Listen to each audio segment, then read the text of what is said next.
Well, there's a real, I find there's a real effort now to blame Mom and Pop USA for what's happening. And it's one of the most frustrating things for me.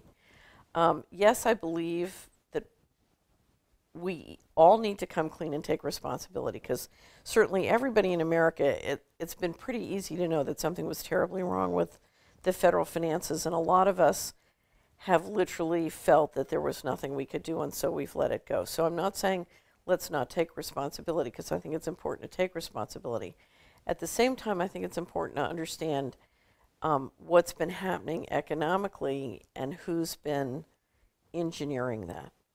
So, for example, I was part of a group of people in Washington in the early 90s who took a look at the globalization of the economy and a real effort by the leadership to rebalance the economy globally in a way that would be devastating for the American middle class. And we said, okay, well, this is going to happen. It's very much driven by technology.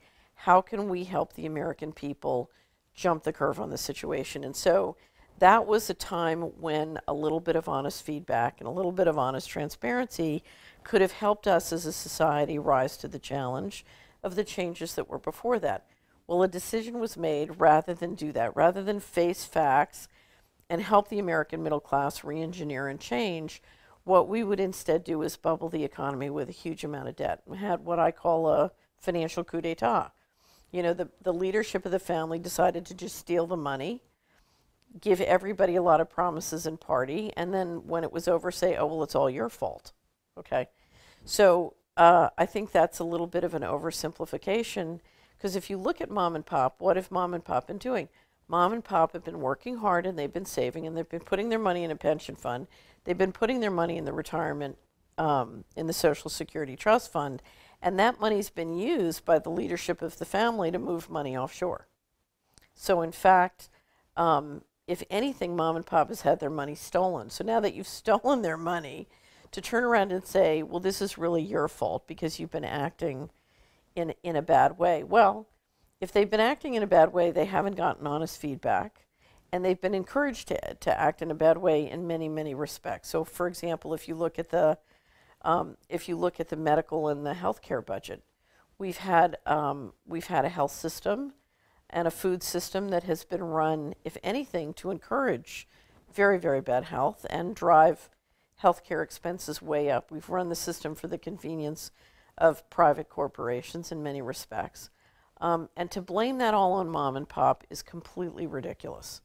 So if I'm the leadership and I'm running the federal government on a criminal enterprise, to turn around and say Mom and Pop, who've been financing and putting their money in the system, that it's their fault, is really a bit of an exaggeration.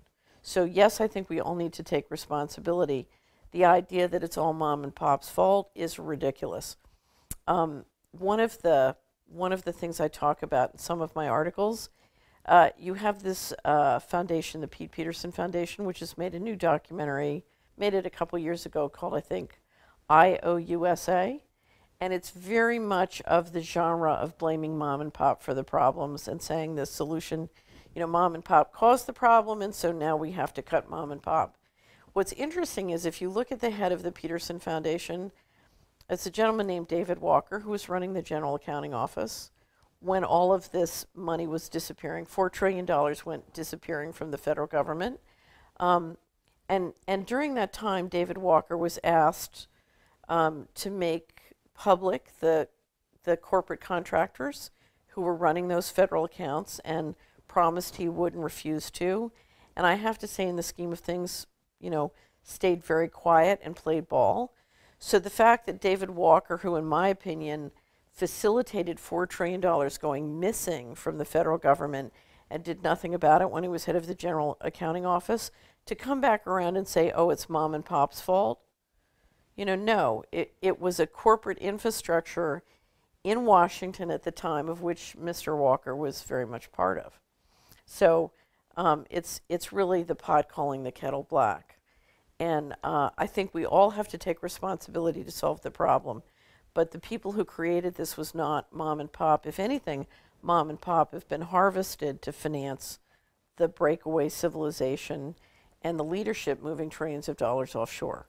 So I'll give you another example. if the banks have been gifted or lent $27 trillion, $27 trillion is more than double the amount of the public debt when the bailout started.